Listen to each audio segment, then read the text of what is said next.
ইপিনে ক্ৰমাৎ ৰহস্যঘন হৈ উঠিছে শিৱসাগৰৰ বিস্ফোৰণ কাণ্ড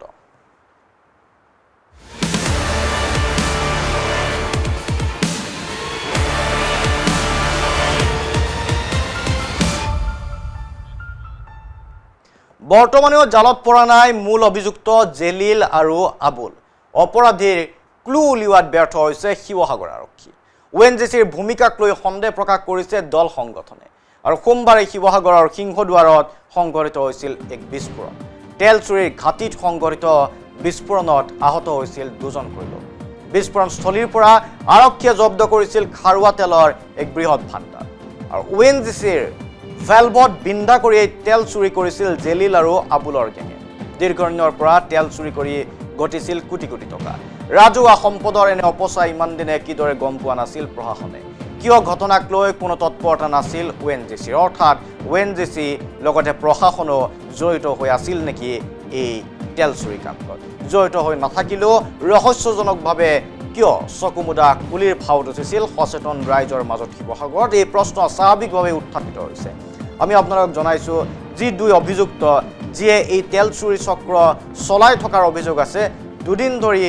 আৰক্ষীৰ জালত পৰা নাই আৰক্ষীয়ে বহু বাগা বাগা অপৰাধীক তাৎক্ষণিকভাৱে গ্ৰেপ্তাৰ কৰে কিন্তু তেল চুৰি চক্ৰৰ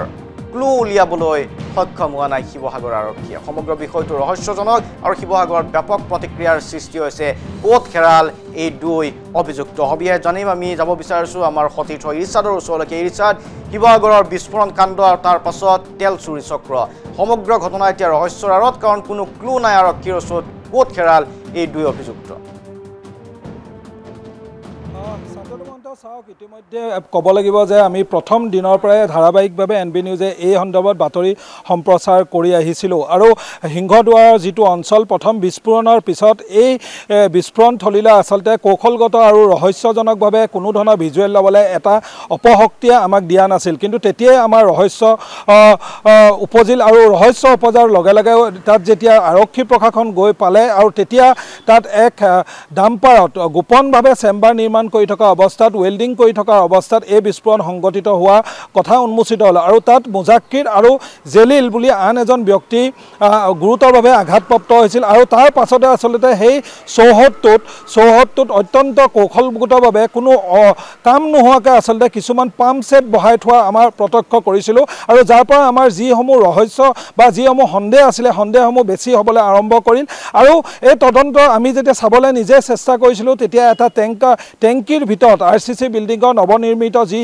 বাসগৃহ আছিল তাৰ টেংকিৰ ভিতৰত এক খাৰুৱা তেল সদৃশ কিছু পদাৰ্থ দেখা পোৱা গ'ল আৰু তাৰ পাছত কিন্তু তাৎক্ষণিকভাৱে শিৱসাগৰ আৰক্ষীয়ে যিখন ডাম্পাৰ বা সেই খাৰুৱা তেলসমূহ বা সেই গুদামটো কোনো ধৰণৰ চিল কৰা নাছিল পিছৰ পৰ্যায়ত ধাৰাবাহিকভাৱে বাতৰি হোৱাৰ পিছত শিৱসাগৰ আৰক্ষীয়ে অৱশেষত যিখন ডাম্পাৰ সেই ডাম্পাৰখন জব্দ কৰিলে আৰু ফৰেনচিকৰ বাবে যিসমূহ খাৰুৱা তেলজাতীয় যি সামগ্ৰী টেংকিত মজুত আছিল সেই মজুত থকা তেলসমূহ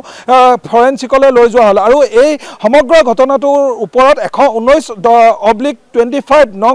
এক গোচৰ জয়সাগৰ যি আৰক্ষী চকীত ইতিমধ্যে ৰুজু কৰিছে কিন্তু সকলোতকৈ গুৰুত্বপূৰ্ণ কথা যে ONGCৰ যি 5গৰাকী অনা অসমীয়া অপহৰণ কাণ্ডক আচলতে ক্ৰেক কৰিবলৈ যিটো শিৱসাগৰ আৰক্ষী সক্ষম হৈছিল অত্যন্ত তৎপৰতাৰে কিন্তু ক'ৰবাত নহয় ক'ৰবাত এই তেল চুৰি চক্ৰটোৰ ভেদ কৰিবলৈ বা আবুল আৰু জেলিল বুলি যি মূল দুটা চৰিত্ৰ আছে সেই চৰিত্ৰ দুটাক আচলতে এতিয়ালৈকে কৰায়ত্ব কৰিবলৈ 4টা দিন উকলি গ'ল 4টা দিনৰ পাছতো চলে এই দুটা চৰিত্ৰক শিৱসাগৰ আৰক্ষীয়ে কৰায়ত্ব কৰিব নোৱাৰাত এটা কথা ক'ব পাৰি যে শিৱসাগৰ আৰক্ষীয়ে তেল চুৰি চক্ৰৰ যিসকল নাম সাঙুৰ খায় সেইসকল মানুহক আচলতে তদন্ত কৰাৰ ক্ষেত্ৰত ক'ৰবাত দিশহাৰা হৈ পৰে নি এতিয়া সচেতন মহলত এই ধৰণৰ প্ৰতিক্ৰিয়া দেখা পোৱা গৈছে আৰু তাৰপিছত আমি কেইটামান কথা সন্দেহ প্ৰকাশ কৰিছিলোঁ যে এইসমূহ খাৰুৱা তেল যিসমূহ আছে খাৰুৱা তেলসমূহ GGSৰ পৰা অনা হৈছেনে অন্য কোনোবা স্থানৰ পৰা অনা হৈছেনে তেল পৰিবাহী যিসমূহ GGS বা CTF চেণ্টাৰলৈ যিসমূহ তেল পৰিবাহী হয় তালৈ নিয়া হয় কিন্তু এতিয়া আমাৰ ওচৰত যিসমূহ ইণ্টেল আছে যে এজন ভেল্ভ বিশেষজ্ঞ চুৰি কাৰ্যৰ লগত জড়িত জনৈক মোহন নামৰ ভেল্ভ বিশেষজ্ঞই এই যিটো CTFৰ যিসমূহ তেল পৰিবাহী হয় ONGCৰ সেই তাত ভেল্ভ নিৰ্মাণ কৰি আচলতে এই ধৰণৰ তেল চুৰি কৰা খাৰুৱা তেল চুৰিৰ আচলতে সন্দেহ প্ৰকাশ কৰা দেখা পোৱা গৈছে আৰু এই গোটেই সম্পৰ্কে আচলতে আমাৰ লগত লগত সচেতন যুৱক এজন আছে শান্তনু মহন্ত, আমি তেওঁৰ পৰা জানিব গৈছোঁ। গোটেই বিষয়টো আপুনি জানে, মৌনতা অৱলম্বন কৰিছে ONGC-য়ে। জিলা প্ৰশাসন বা আৰক্ষী প্ৰশাসনৰ ভূমিকাটো আপুনি ইতিমধ্যে জানে। ইতিমধ্যে কিছুমান ভেল্ভ নিৰ্মাণ কৰি পেলাই পাইপৰ পৰা উচ্চ পৰিবাহী তেল পৰিবাহী বা যিসমূহ ভেল্ভ নিৰ্মাণ কৰি আচলতে তেল চুৰি কৰা দেখা পোৱা গৈছে। এই প্ৰথম নহয়, উজনিত এটা নেক্সাছ যেন চলি আছে দীৰ্ঘদিনৰ পৰা, সকলোৱে জানে, কিন্তু আৰক্ষী প্ৰশাসন বা জিলা প্ৰশাসন কিয় মৌন? নহয় চাওক, প্ৰথম কথাটো হ'ল যে শিৱসাগৰ জিলা প্ৰশাসন এই চোৰাং তেলৰ লগত যিসমূহ মানুহ জড়িত হৈছে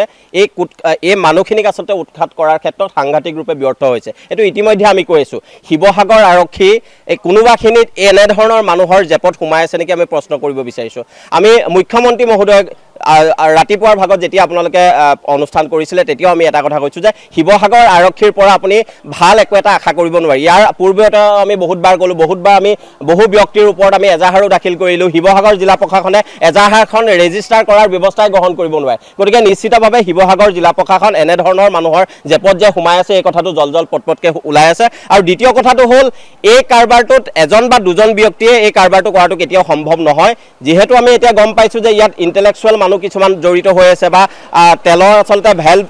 ভেল্ভ লগাই আচলতে খুব টেকন'লজি ইউজ কৰি তেলবোৰ আচলতে চুৰ কৰাৰ ব্যৱস্থা গ্ৰহণ কৰিছে। গতিকে নিশ্চিতভাৱে এনেকুৱা কাম কাজত ONGC-ৰ কৰ্মচাৰী একাংশ জড়িত হৈ থাকিব পাৰে, যিটো আমি পূৰ্বতে অনুমান কৰিছিলোঁ। আৰু একাংশ ONGC-ৰ নিৰাপত্তাৰক্ষীৰো ইয়াত আচলতে সন্দেহ কৰিব পাৰি। গতিকে এই ক্ষেত্ৰত ONGC-ৰ ED-লৈ আমি প্ৰশ্ন কৰিব বিচাৰিছোঁ। তেখেতে AC ৰুমত বহি আচলতে এই কাম কাজবোৰো বিচাৰ কৰাৰ প্ৰয়োজন আহি পৰিছে। গতিকে ONGC এই ক্ষেত্ৰত বিচাৰ বিবেচনা কৰক। মাননীয় মুখ্যমন্ত্ৰী মহোদয়ৰ হস্তক্ষেপ বিচাৰিছোঁ, DGP মহোদয়ৰ হস্তক্ষেপ বিচাৰিছোঁ। শিৱসাগৰ জিলা প্ৰশাসনক আপুনি কাৰা নিৰ্দেশ প্ৰদান কৰক। অনতিপলমে এই কাৰবাৰৰ লগত যিসকল ব্যক্তি জড়িত হৈ আছে তেওঁলোকক পুলিয়ে পোখাই উৎখাত কৰাৰ ব্যৱস্থা গ্ৰহণ কৰক। অন্যথা কিন্তু আমি শিৱসাগৰৰ দল সংগঠনৰ সহযোগত শিৱসাগৰ সদৰ থানাৰ সন্মুখত আহি কিন্তু আমি প্ৰতিবাদী কাৰ্যসূচী কৰিবলৈ বাধ্য হ'ম।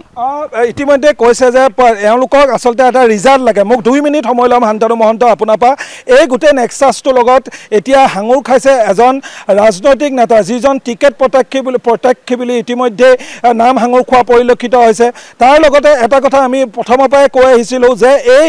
উজনি অসমৰ তেল চুৰি চক্ৰ যি পূৰ্বৰ যি বাগা যিসমূহ বেপাৰী বা যি অবৈধ কামৰ লগত জড়িত যিসমূহ ব্যক্তি, সেই ব্যক্তিসকল আচলতে এতিয়া সম্পূৰ্ণৰূপে আঁতৰি থাকে। কিন্তু এই জেলিল বা আবুলৰ নিচিনা এইহেতু নতুন চৰিত্ৰ সৃষ্টি কৰে আৰু যাৰ মুখখন আচলতে তেওঁলোকে ইউজ কৰে। কিন্তু সকলো যি কাঠৰ পুতলাৰ দৰে আচলতে এইসমূহ পুৰণা তেল চুৰে আচলতে এই গোটেই নেক্সাছটো চলাই আছে বুলি এতিয়া ইতিমধ্যে গুজব ওলোৱা পৰিলক্ষিত হৈছে। ৰাজনৈতিক নেতাৰ পৃষ্ঠপোষকতাৰ কথা আছে। ইয়াৰ লগত শিৱসাগৰ আৰক্ষী প্ৰশাসনৰ এইসমূহ তেল যিসকল নেক্সাছ আছে বা যিসকল চিণ্ডিকেটৰ লগত জড়িত আছে এইসকলে বৃহৎ অংকৰ টকাৰ টোপোলা পায়নি বুলি এই ধৰণৰ আচলতে প্ৰতিক্ৰিয়া পোৱা গৈছে। কিন্তু এই সকলোবোৰ উৰ পেলাই এতিয়া শিৱসাগৰ আৰক্ষীয়ে আবুল বা জেলিল কেৱল এটা চৰিত্ৰ মাথো নে ইয়াৰ মাজত আৰু কোন বাগা এনেধৰণৰ চৰিত্ৰ আছে সেইসমূহ কেতিয়া উদ্ঘাটন হ'ব নে 119/25 নং গোচৰ বাগে থাকিব। এতিয়া সচেতন ৰাইজ লগতে শিৱসাগৰৰ দল সংগঠনে এই ধৰণৰ প্ৰশ্ন উত্থাপন কৰিছে। শান্তনু মহন্ত সবিয়া জনাইছে যে প্ৰকৃততে এই তেল চুৰি কাণ্ডৰ নামত কি চলিছে, ক'ৰ পৰা শিপা ক'লৈকে তাত নিৰ্ধাৰণ কৰা হৈছে। কাৰণ ৰাজনৈতিক নেতাৰ পৰা নাম চৰ্চিত হৈছে